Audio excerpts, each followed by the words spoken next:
Okay, so I will start off by introducing myself as Roxy and tell the patient that I'm going to be their occupational therapist assistant student. And then explain to the patient what we're going to be doing today. So I would say that we'll be going over limb wrapping to make sure that he has it down, because I know that the previous practitioner went over it, but I just wanted to be sure, since it's his only second day of treatment, I wanted to be sure that he knows how to take on and take off his limb wrapping to make sure that there's no windows, there's no creases and stuff like that. And then I want to do a garden activity, and I would ask if that was okay. And of course, I'd wash my hands. Don't forget to wash your hands.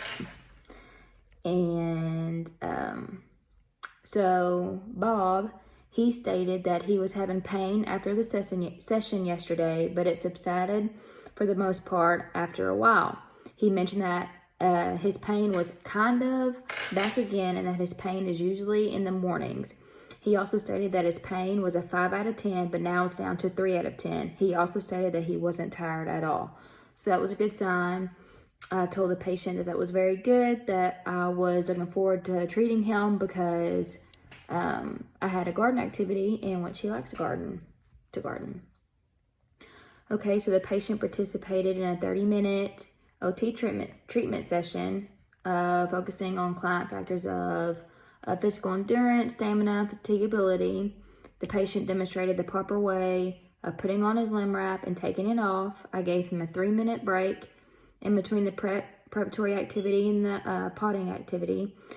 Once he was ready to start the next activity, I had him stand at a waist level table and with his wheelchair behind him. Once he did the appropriate steps of planting the seeds into 5 containers, he seemed out of breath. And so I gave the patient another 3-minute break after I said it was time to finish the last 5. And so when I had him stand up at the table, he was standing up, of course, with the wheelchair behind him, and everything was out in the front of him on the table. And so he was having to reach and align and stuff like that, and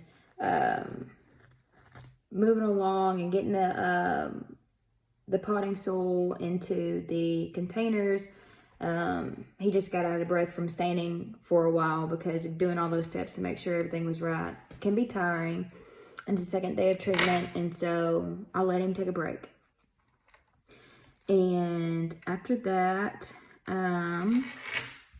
we did the preparatory activity of the limb wrapping training and education, just going over that because the previous practitioner did that. I just wanted to be sure that he knew what he was doing.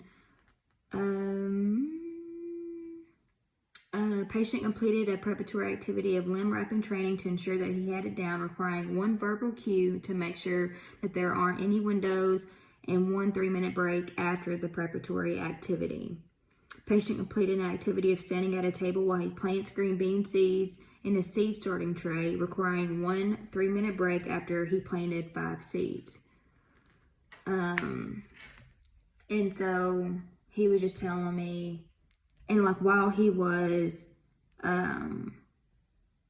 during the activity, he stated that his pain was okay. So during the garden or the planting activity, the patient had pain in his non-affected limb, which was a 4 out of 10.